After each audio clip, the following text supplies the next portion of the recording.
Alrighty, guys. Welcome to Millennial Lifestyle Podcast.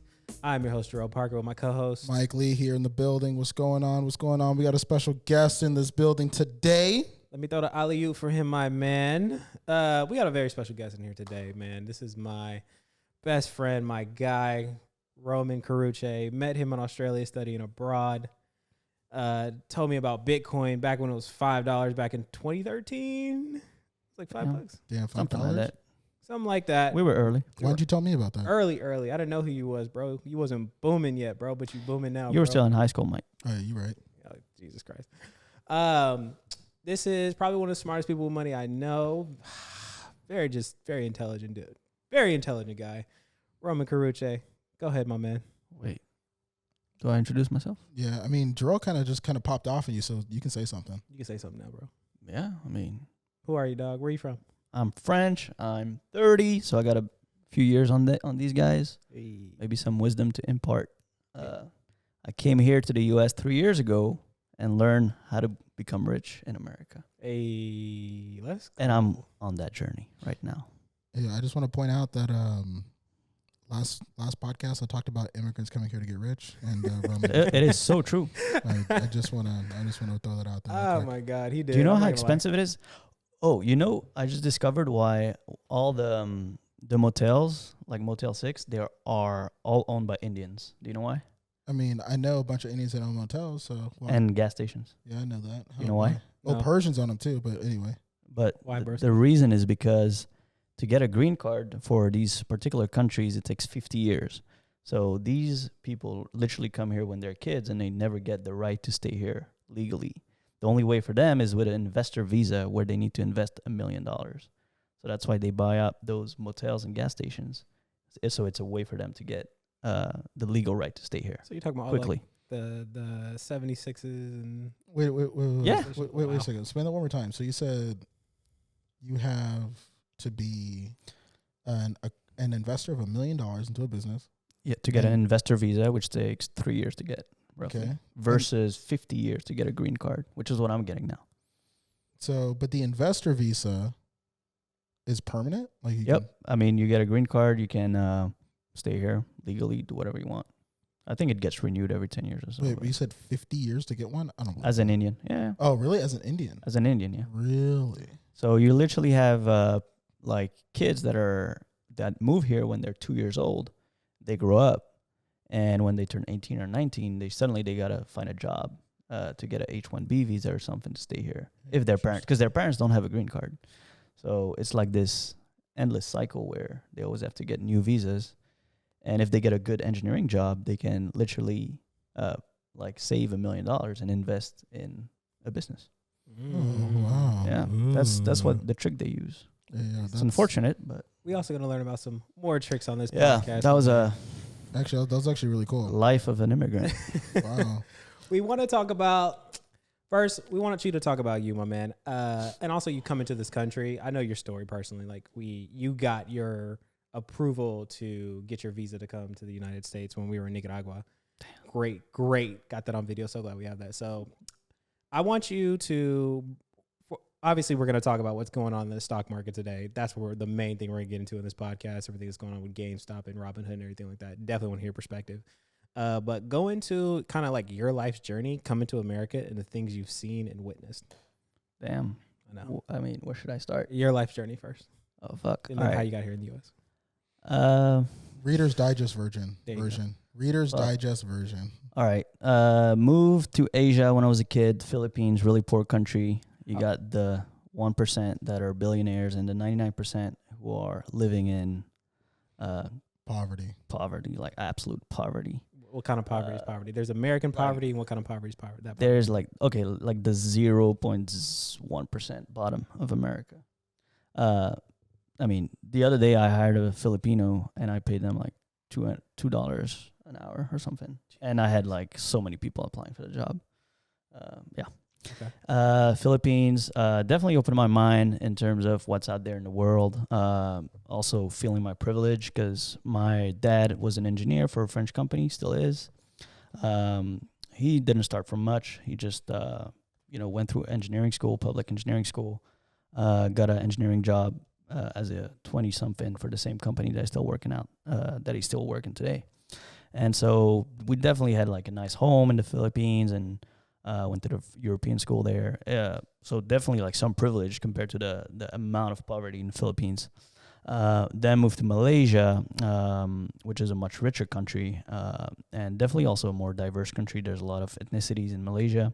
I had friends from all creeds of life, all religions, all races, every country in the world. So definitely opened my mind. And then when I finished high school, I came back to France and small town, and the mindset was so limiting. Like it was crazy. Really? And I looked like a alien to them.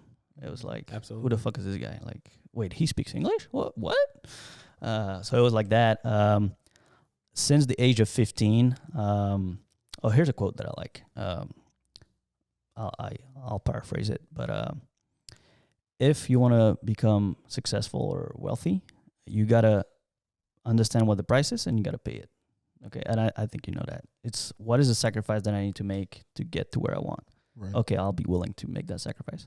So for me, at 15, I'm like, I want to get into product marketing. I was like really fascinated by the fact that I personally would buy like these Adidas and Nike soccer jerseys or shoes or whatever. And I was like, I want to do that. I want to get that person who influences people to buy. So I asked my dad, like, what should I do? He's like, go business school. And so like from the age of 15, I was like really, really focused on school, like getting the best grades. I would not go out. Just not go out with friends, not much at least. But like just focus on school. Went through business school. It wasn't all that what it was cracked up to be. Mm-hmm. I think the education there is it's kind of poor. Like you can learn it into a textbook. And one of my teachers the first year, he said like, you're not really buying an education. And he said that to 600 students. You're not really buying an education. You're buying a piece of paper. And that will open door. It's a signal that you're educated. Facts. And we all knew like that. That was what we were doing. The school itself, business school, wasn't. And I went to a top business school in France. It wasn't that hard. Like if I didn't work much, I was like 10 hours a week maybe. Nice. And so during that time, actually in business school, I started like becoming an entrepreneur. Kind of. I don't think you notice. I would create like websites. I got all into SEO, so ranking websites and making money from the traffic. I've seen it. He's seen it. So I like from the age of 20 to 22, I was like focused a lot of time on creating these websites. I had websites on like turntables, air conditioning, I've seen it on Australia, car stereos. At some point I was making like $1,000 a month. And then like Google kind of changed their algorithms and it was just too hard and to keep up. So I mean, I definitely had like the business acumen or interest at that time. Then moved to, I did a 1 year of internship in like a startup in advertising. Then I went to Australia where I met this guy. What company was that advertising internship? Ogilvy and Mather. It's a New York advertising company that's global. I worked on Coca-Cola brands. I didn't like the agency world. It's very political. It's a lot of bureaucracy in the agency world. What? A lot of bureaucracy. Yeah. Yeah. It's I didn't like it. It's very political. And then went to Australia. Australia was like super chill. Barely worked. I had like class at 6. I would just go there, work out with this guy in the gym, go to class for an hour, and that's it. It was so easy. Hey, bro, what'd you think of me in Australia, bro? I mean, you're not as mature as you are now, I would say.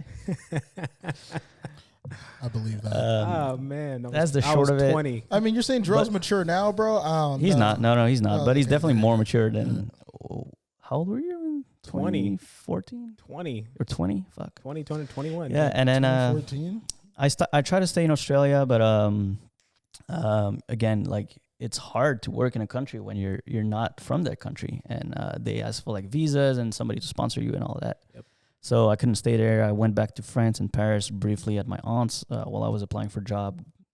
I got rejected by 18 French companies. Some of them good, some of them less so, like e-commerce companies. And then I got interviews in London and Dublin. I think they liked my profile better as an international person, whereas France is they like French people. Like they like to put you in a cookie cutter template. He went to this place. He's from this family. There's almost a caste system in France where you got to come from the right circles to get jobs. So I got rejected by 18 companies, and I got hired by Google in Dublin. And Google was way better than all the companies that rejected me. Dublin is I was pretty happy. But at that time, like 24 years old, I didn't really think about tech or Silicon Valley. I was like reading Wired sometimes. Like I was vaguely aware of Silicon Valley, where we are now. And I didn't really think when I joined Google in Ireland that, I would go to the United States. I always liked California. I had been here in 2008. We have family here from my dad's side, an American cousin. So we've been here. We like California. My dad likes California. So it was always there. But I didn't think about it when I joined Google. And then after a few years at Google in Dublin, I was like, I should look at my options. And then after a year of like getting rejected at different jobs, I finally got this job in Mountain View here. Let's go. Yeah. And then crazy. I mean, there's so many opportunities in America. Like, it's crazy. And why do you think I see how Americans don't backward Europe is. Like, it's crazy. Why do you think Americans don't see the amount of opportunity that exists here? Man, definitely lack of education. And then lack of travel. Like, they've never been Lack of travel. They never been anywhere else. Oh my God. Education, honestly. There were definitely some years in my education where I would be like, you could call me a massive nerd. Like, I would study like so long. Like, before I joined business school, I was this prep school kind of thing where for 2 years you have to study calculus, philosophy, geopolitics, and it was like 12 hours a day. You had to write like 5 hours, 14 pages dissertations every week. So it was like this deep thinking period in my life where it kind of forged me to like, I would say, like, be aware of all these opportunities and be detail oriented and all that, and hardworking and seeking those things. Like financial stuff, I would go deep. Like, I will spend 10 hours in December during the holidays. I had like 2 weeks where I didn't really have much work at Google. I just spent 2 weeks reading Nobel Prizes paper and academic papers on like specific topics about investing. So that's who I am. And I would see, like, I read like 25 papers, and I would see like, okay, how can I use that information? And this is why I like this guy. Education, just like going after it. But the issue with a lot of people is you don't know what you don't know. Right. That's true. Yeah. So I heard all from that, not only just the education, but getting a passport. All millennials should have a passport, period. Yeah. The power of a U.S. passport, guys, insurmountable. I don't know about how it's now with coronavirus and everything like that, but I would highly recommend you guys get a passport. Seriously.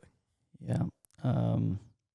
I think a lot of people want to get a passport and want to travel, but they don't really know why they want to travel, or they have a specific goal, like discover themselves, but it doesn't really happen like that. I don't know if it makes sense, or it happens unconsciously. I think for me, it happened unconsciously. I've been to a lot of countries. It probably forced me little by little. It's like one drop in the bucket each time. So before we get into our next topic, what are a few countries you highly suggest Americans travel to?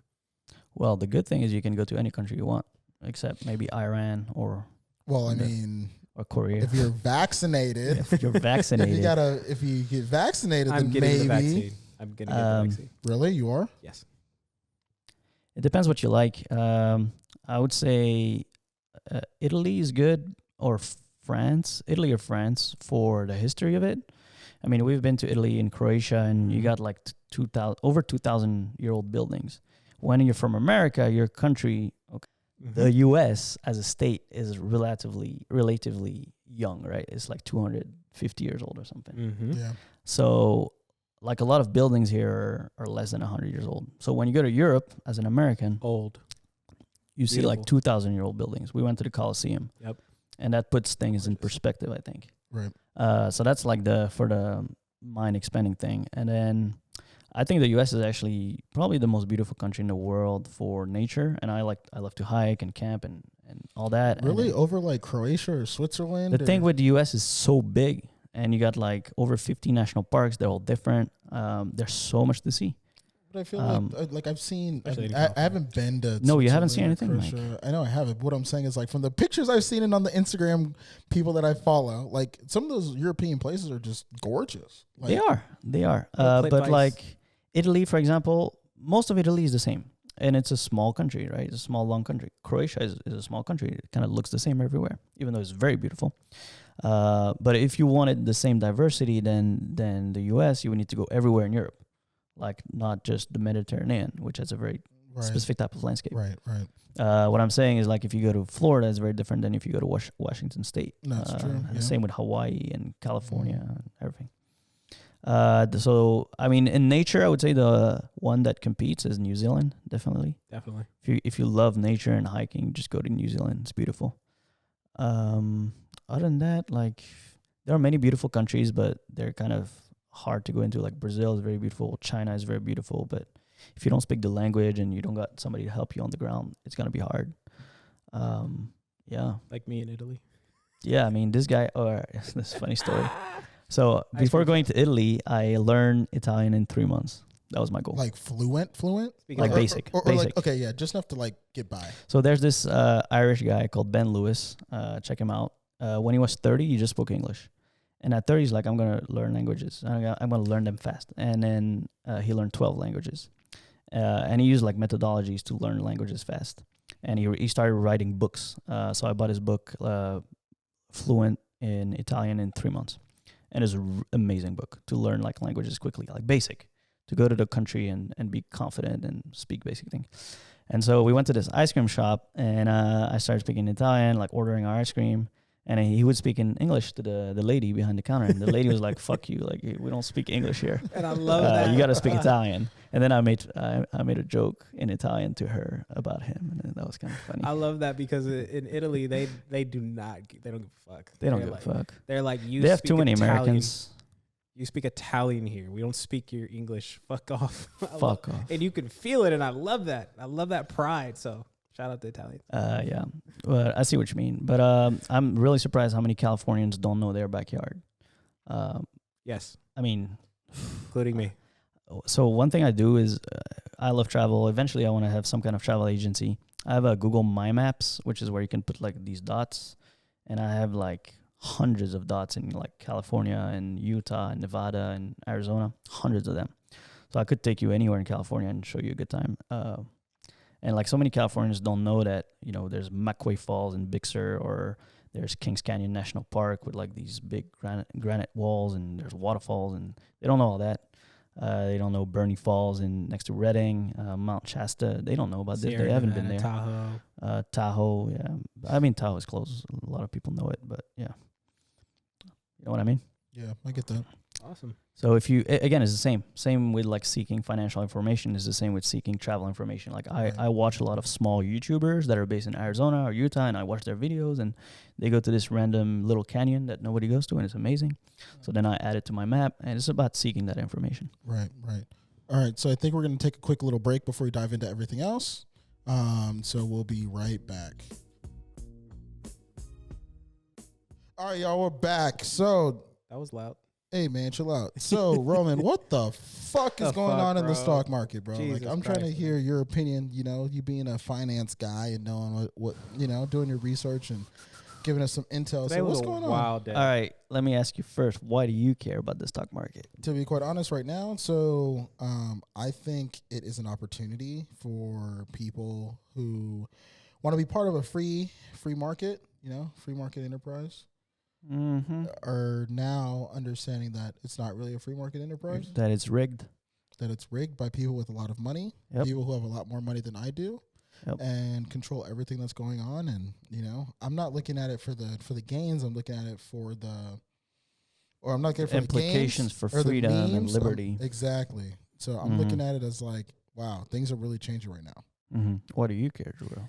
I care about what's going on, and for those who don't know, we're gonna have Roman really explain it more in depth and detail. But essentially, there's a restriction on many of the main platforms, but the one we're gonna talk about particularly is like Robinhood.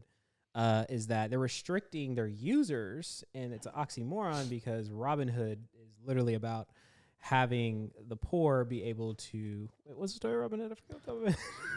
Steal from Probably the rich what and I'm give to the about to poor. say in the Give to the next poor. 15 minutes is never gonna get me a job at a Robinhood. Steal Jesus from the Christ. rich and give To the poor, exactly. So okay, yeah. Wait, I'm not done. All right. No.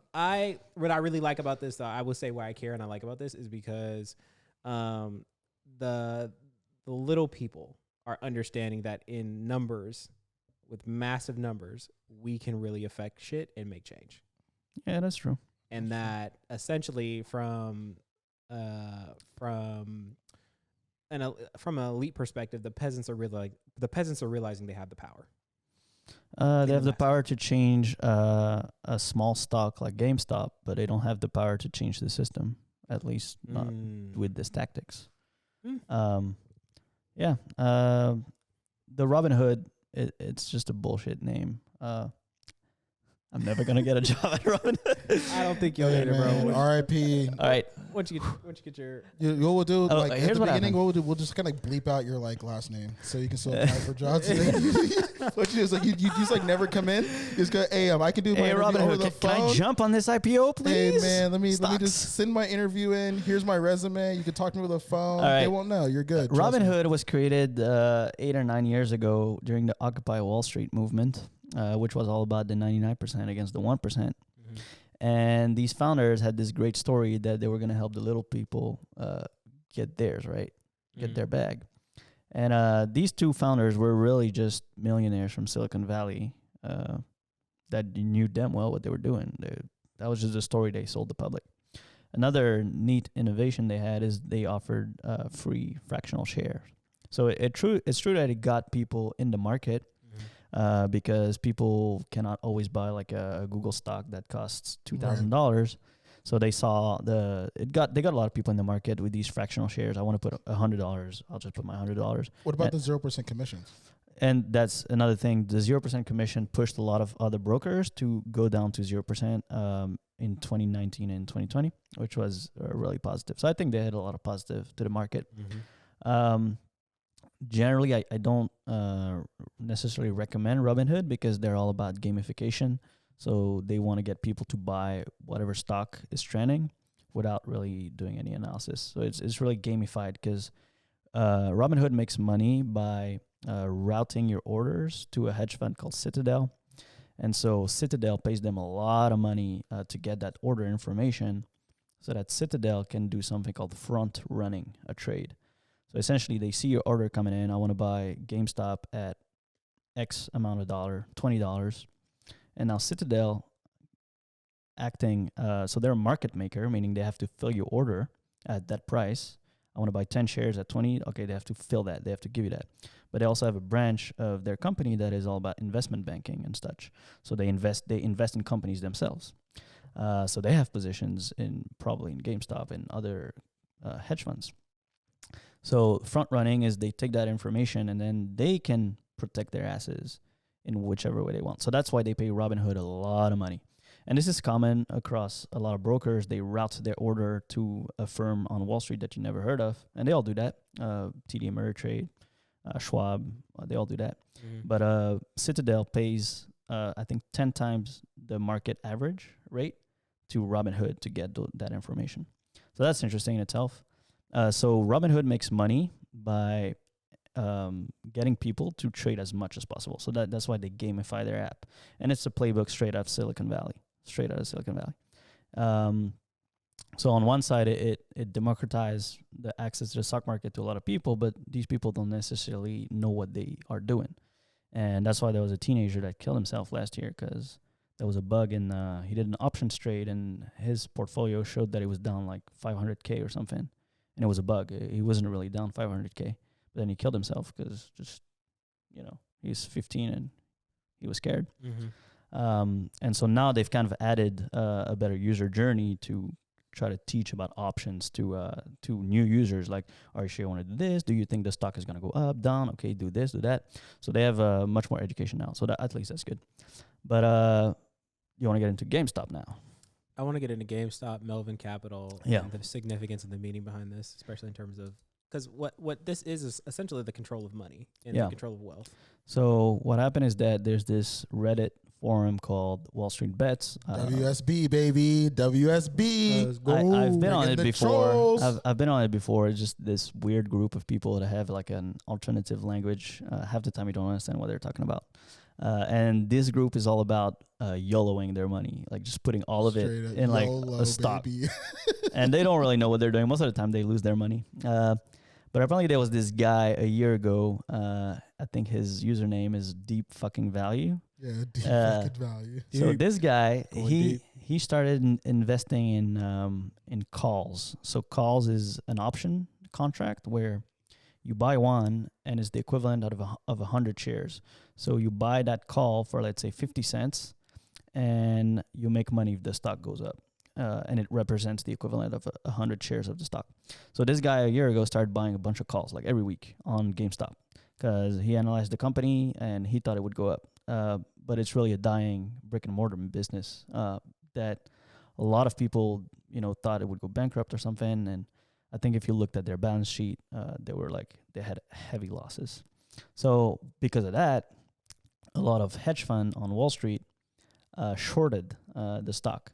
Shorting just means that you bet the stock will go down. So the bad thing they did, that's I don't know if it's legal, they shorted more shares, equivalent shares. It's like When you they more shares than what was available, from what I understand, like 120 or 140% of the existing shares. So the way I think they did it is probably the way it works is they sold a call option contract. And so what happens when you do that, you to give like a 30 seconds 101 on options, you have the call, so that's the equivalent of 100 shares. Jarelle buys it from me at 50 cents. Mm-hmm. I collect 50 cents. That's called my premium. Okay. If I sold the call to him. If the stock price of GameStop goes up, he makes money and I'll lose money. But because I sold it from him, if the stock stays below that price that I, let's say I sold a call for $20, that's called the strike price. Mm-hmm. And the stock of GameStop is at $18 right now. So your bet is going to go up over 20 plus what you paid me, 50 cents. So as long as it goes over 20.5, you make money. But for me, I'll keep the 50 cents you paid me if it stays below the 20. All right. So what happens is so what I did selling the calls to him is called naked trading, naked selling. And that's what all these hedge funds on Wall Street did. And the people on Wall Street Bet and Reddit, they saw this huge amount of short interest on that stock. And they saw that the volume was low enough that they could probably influence the stock. And so they all united, which is pretty rare because usually these online forums is everybody for themselves. And they really united. I think the moderators of the Wall Street Bet actually really acted like leaders and got people to collaborate. And so they all decided to buy the stock at the same time. And I think the influence of another thing that happened, I think, is late December or early January. There was the Chewy CEO. So Chewy apparently is a successful pet e-commerce website or something. Mm-hmm. Yeah. And so he bought like 12% of GameStop, and he joined their board of directors. So people were saying, okay, he's going to turn the company around, like bringing them from a brick and mortar model to like the virtual model that is the standard in video games today. And so a lot of people early January, they started being interested. And that's how I got into GameStop. So in December, we joked that I would just I'm very anti buying individual stocks. I always advocate for buying index funds and ETF. But in December, I told him just for shits and giggles, I'll just buy stocks that financial YouTubers that I follow just recommend. So I made a list of what they always talked about, 20 stocks. And GameStop was one of them. And probably because of that new CEO and all that. And so I got it in December when it was at 16. So that's how I got it. And it started rising in January, right? And then I don't know what happened. Like a few days ago, they just all decided to buy at the same time. So I don't know how they coordinated on Discord or something. But they all bought it. And the stock went from 20 to 150, I think, in one day. And what happens is those short sellers, if you remember me, the hedge fund person selling calls to him, now I am deeply fucked because now my broker that lended me the money, right? Because if I sell calls to him, I sell shares that I do not have. So I borrow those shares from the broker. Okay, that's how it works. That don't exist. So no, when you sell a call, I need to borrow the shares from somebody. I don't have them. I'm selling them to you through an option. And so now these brokers were like, fuck, like these hedge funds owe us a lot of money. And the further up the stock goes, the more money they lose. And that's essentially, so then what happens is that because they're losing money, the more the stock goes up, these hedge funds need to buy the shares to cover the 100 shares that they borrowed. Okay. So to limit your loss.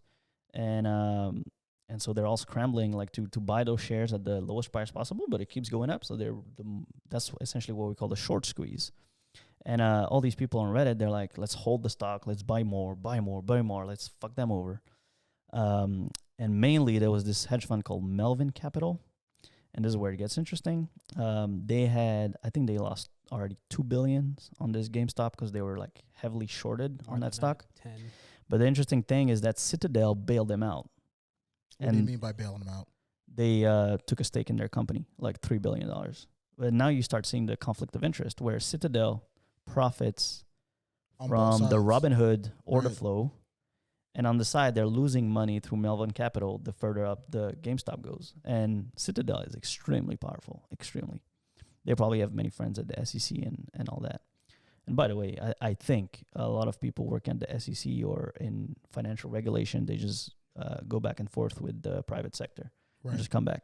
So they probably have a lot of friends. And so what happened apparently yesterday or today is they stopped allowing buy orders on GameStop and other stocks that the Wall Street Bet was pumping up, like AMC and GME, Nokia, and then Best Buy.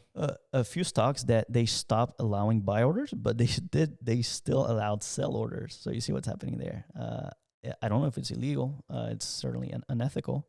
And apparently, the Robinhood CEO sent an email to their employees today. Saying they're still on the side of the little people and they had to protect themselves and all that.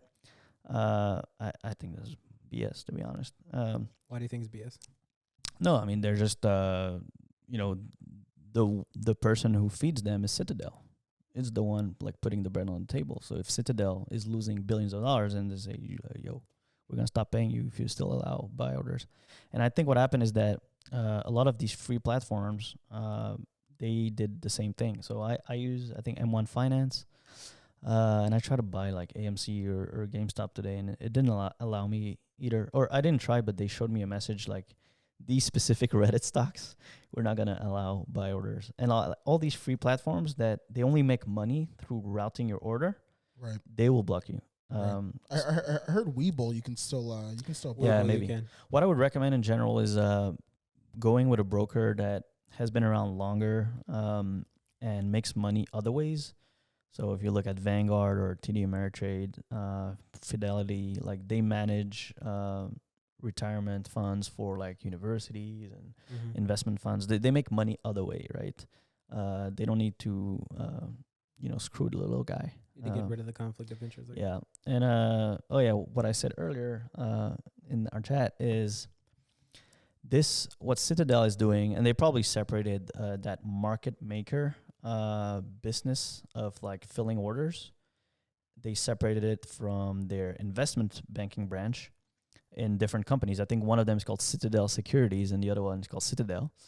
And it basically goes back to the Glass-Steagall Act that was passed after the 1929 financial crisis, where there was this legislation, Glass-Steagall Act, that separated the commercial banking from investment banking in banks, just so that they didn't have conflict of interest and stuff like that.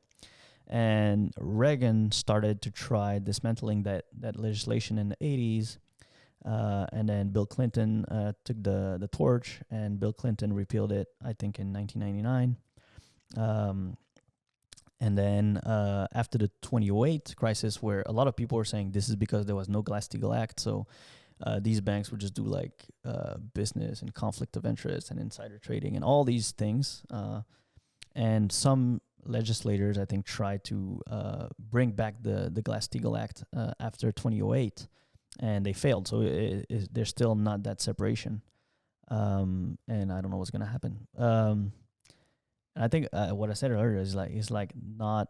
I'm saying whether you're left, right, conservative, Democrat, it doesn't really matter because Obama bailed out the banks. Biden is gonna help Wall Street.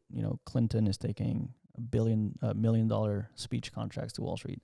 Reagan, obviously, he was really on the side of Wall Street. So it doesn't really matter if you're Republican or Democrat. They all have, Wall Street is a very powerful lobby. They will invite politicians left or right on their boat in the Caribbean. They'll invite you at a party. Your kid needs something. Oh, you want Jay-Z to speak at your bar mitzvah? Let me get it for you.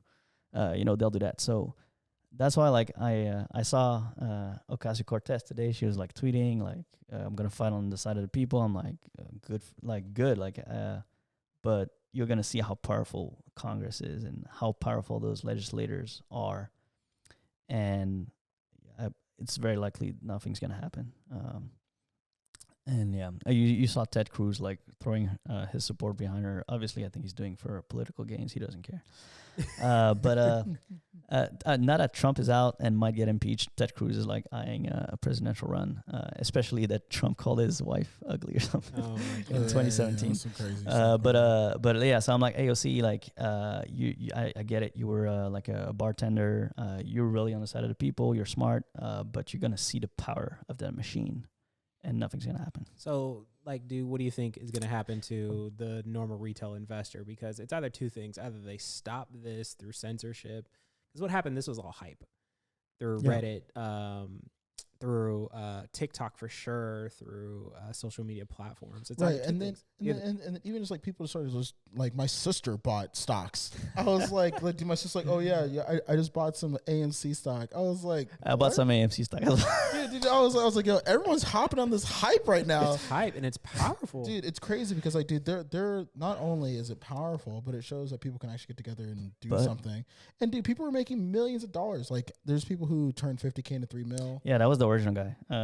No. He turned $50K in 45 mil. Yeah, 45 mil. But there's someone that but he was so from confident. A friend who recently in the past month or in the past few weeks turned I think he said he turned $100,000 and $3 million. Damn, that's amazing. So one thing I want to say about that is, if it gets people in the stock market, like your sister, if she was not in it before, great. I think a lot of them are gonna be left with an empty bag.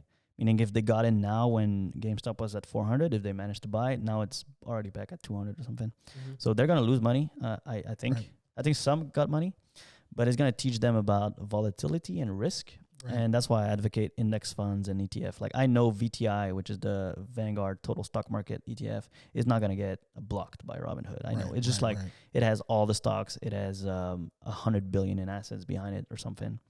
And it's diversified. You diversify your risk across company, and that's why I'm GameStop is happening now, but 6 months ago it was Kodak when it was pumped by something insider trading or something, and then the year prior it was something else. There's always something happening. That's what I'm saying. Just don't invest in individual stocks, unless. I think you might have heard the statistics, but close to 95% of professional investors, they don't beat the market. They don't beat the S&P 500. So you, without access to all that high-speed data, without access to PhD type of knowledge on mathematics and derivatives and all these things that these people know, how are you going to beat the market? The best you can do is get lucky. Maybe you got into Tesla in 2014 or something. I'm pretty sure if anybody's listening got into Tesla, they probably didn't analyze the balance sheet and the future of EV and supply chain of lithium for the batteries. Didn't do all that. They just wanted to get lucky. They got lucky. Well, I mean, truly, because I have a buddy. I had a friend call me back in 2016. He was like, "Hey, man, Amazon's gonna be the next big thing." And I was like, "All right, cool." So I called one of my friends. Yeah. I call one of my friends who, puts a lot of money in the market, because he asked us, "Hey man, I got a substantial amount of cash I'm just sitting on. If you could recommend a stock, what'd you put it into?" I was like, "Is this YOLO? Put it all into something?" He's like, "Yeah."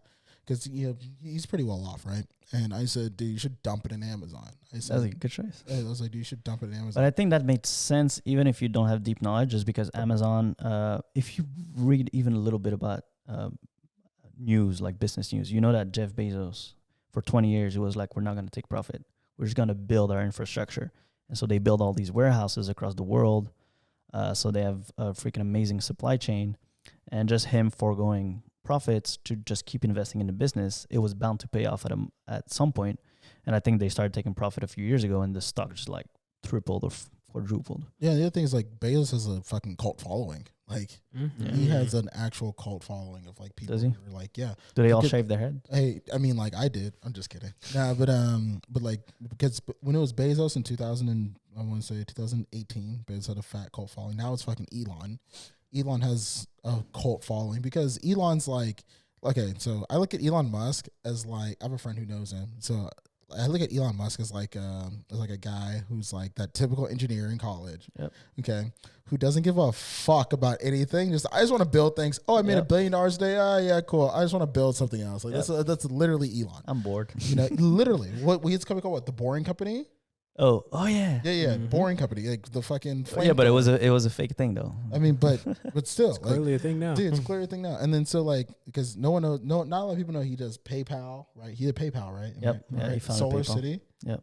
And then Tesla, SpaceX, like because the dude's just having fun in life right now. Yep. Like he's just like, dude, I made enough money. It's brilliant. Like where the fuck I want, dude. Like that is, dude. Honestly, I'm calling it right now on the podcast on this stream.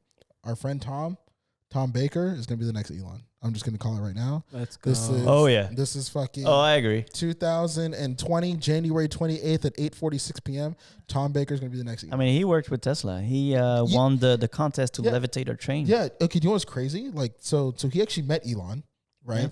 Yeah. And then so he met Elon at the Hyperloop. That's what's called Hyperloop. Yep. That's Hyperloop project. And then he started working for Sergey, right, over at Google. Yeah. And then the NASA hangar. Yeah, the guy. The guy. And then Elon runs into Tom again and goes, "Hey, you're the space guy." And I was like, wait a second, Elon, you're the space guy. You're the like, 22-year-old space guy or something. You're the 22-year-old space guy. I was like, oh yeah, dude. Elon fucking sees it in Tom, and so do I. So mark my words. I'm calling it right now. Yeah, if you just check Thomas' Instagram stories, he's always like, he's going to the NASA lab at midnight and just working on robots and stuff. Shit, dude. I'm calling it. I told Tom, if anything ever comes up, you want to throw some money at it, here you go, take it. But Tom isn't really a nerd. Like, okay, so he's hella smart, but he's like a social cool guy. Okay. So I've known Tom since 6th grade. Okay. So you tell me. So I've seen his transition. Okay. Right. So, but yeah, Tom's a great guy. Tom's gonna be on this podcast. I love you, Tom. We'll get him on here somewhere. We'll point at every camera here, all 5 of them. Otherwise, you can just like take your brain and ship it to us via Amazon Prime. Hey, there you go. Cult followings. Yeah. But one thing I wanted to say about like picking stocks, statistics for you guys. Like if you look, let's say over 100 years of the stock market history, 40% of stocks have lost money and 8% of stock have lost all your money. So it's always easy in hindsight to say I should have bought Tesla in 2015 or et cetera. Right. But there's always these hundreds of companies that you would have picked that failed, right? Some people were in MySpace or Enron before they fell, and they were really confident in those companies. So it's always really hard and emotional to like pick the right stock at the right moment. So that's why like don't give yourself a heart attack. Just like get a index fund that will get you 10 to 15% a year. And with compound interest, you're going to become rich soon enough. Hey, there you go. Let's make it happen. So yeah, man, I appreciate you hopping on to kind of chat with us. I really appreciate it. So for all y'all checking in, this is Romain. He will be back. He will be back, and he's want to share you guys some insight about what's going on in the market today. So, all right, y'all, it's a Millennial Lifestyle Podcast. I want to say something. What do you want to say? Last thing I want to say is, Romain, I appreciate you being on here, man, because like I know you have a lot of knowledge to give, and like I'm so happy that you took the time to come here today and like spew that out to our audience, man. Like seriously, thank you. As long as I've known you, bro, like it's just kind of like you breaking out of your shell in order to give that knowledge to the world, because I know you have so much value. Time is precious. Especially I'm moving right now. I'm packing boxes. I got you on Sunday, bro. But thank you for coming on, seriously. Thank you. He ain't got me. All right, thank you. All right, y'all. It's Millennial Lifestyle. Stay tuned. Saturday. Peace. Peace.